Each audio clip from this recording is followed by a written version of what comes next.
Hello, everyone. Hypothesis testing again. This time, we're testing for the mean with one sample, and sigma, the population standard deviation, is unknown. And because of that, I'm going to go to full screen here, I hope, yeah.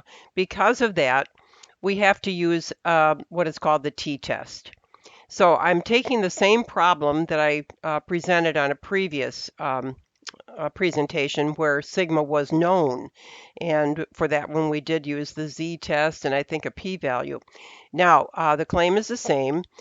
Children in the U.S. watch 3 or less hours of TV weekly.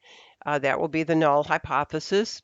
The counterclaim then, H sub A, will be that the average is greater than 3. Now, when one of these is false, oh, there's a mistake. That should be is false. The other must be true. So setting up the test, I have two diagrams on here. First is the population mean, which is 3, and the second is illustrating the sample mean, which is 3.5. And then we also know that the sample standard deviation is 1.5, and we're calling that S. Okay, so what we have here is a right-sided t distribution, and we want to know if t sub 0, when we calculate it, falls in the rejection region. That's the colored part of this bell curve. And if t sub 0 does fall in that rejection region, then we will reject the null hypothesis. All right, so we're going to choose alpha equal to 0.05 as we did on the previous presentation. And again, we can't use the z-score because that requires that we know the population standard deviation. So we're going to calculate the t-score instead. And you'll notice the formulas look pretty similar.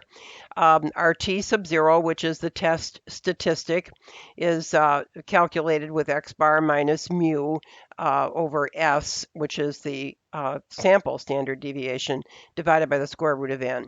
And then we're going to assume, of course, that we have a normally distributed population. In order to use the t-table, now we also have to agree that we are going to specify a certain number of degrees of freedom, and always that will be 1 less than the size of the sample, n minus 1. Okay, so finding the standardized test statistic, given the values that I have in the chart up here, our x bar is 3.5, mu is equal to 3, the sample standard deviation is 1.5, n is equal to 15. Now, this is a significant difference from the previous presentation where sigma was known. The sample size for that one was 100.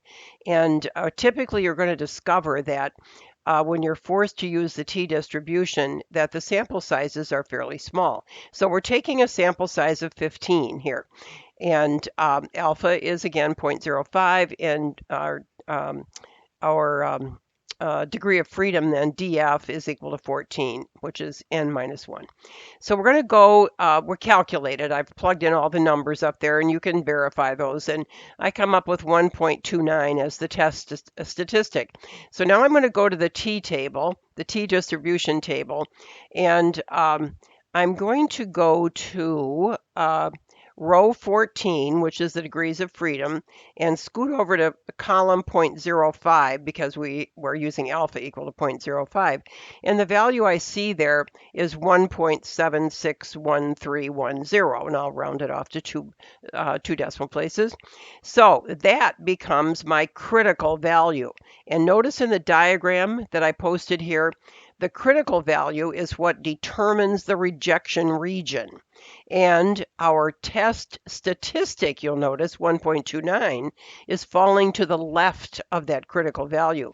So that means that our test statistic is not in the rejection region. So, because it's not in the rejection region, we do not have sufficient evidence to reject the claim that children in the U.S. watch 3 or less hours of TV daily. And absolutely, that could be related to the small sample size, because you remember in the previous presentation with a sample size of 100, we did reject the null hypothesis. So the sample size is pretty significant here. The test statistic has to be in the tail in order to reject the null hypothesis. Now, another note, this is the same problem that I presented before with the z-scores, okay? All right. Hopefully that explains the t-distribution, and hopefully you're understanding what we mean by rejection regions and what has to be true in order to reject the null hypothesis.